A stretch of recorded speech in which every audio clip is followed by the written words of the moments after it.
हिमाचल प्रदेशच्या कुल्लूमध्ये जोरदार पाऊस सुरू आहे. अशातच नदीला पूर आल्यामुळे सेंज घाटी परिसरात बेपत्ता झालेल्या लोकांचा शोध सुरू आहे. एनडीआरएफच्या 2 टीम्स बेपत्ता लोकांचा शोध घेत आहेत. तर दुसरीकडे हवामान विभागाने पुढील 3 दिवस पावसाचा ऑरेंज अलर्ट जारी केलाय. दरम्यान लोकांना नदीपात्रापासून दूर जाण्याच्या सूचना देण्यात आल्या आहेत. अशातच लोकांना ट्रेकिंग करण्यास मज्जाव करण्यात आलाय.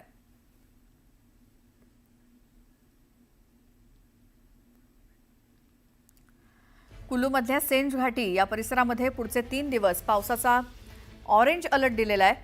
त्यामुळे जे कोणी बेपत्ता आहेत त्यांचा शोध घेतला जातोय. सेंज घाटी परिसरामध्ये ज्या वेळेला ही घटना घडली, पूल कोसळलेला आहे आणि या घटनेमध्ये काही जण बेपत्ता झालेत, त्यांचा शोध घेतला जातोय.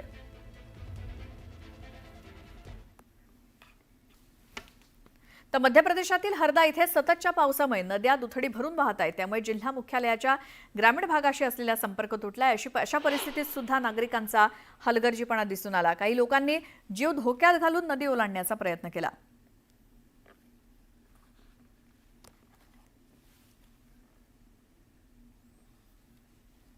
पाकिस्तानमध्ये सुद्धा पावसाने थैमान घातलंय. पावसामुळे पाकिस्तानात मोठी दुर्घटना घडली आहे.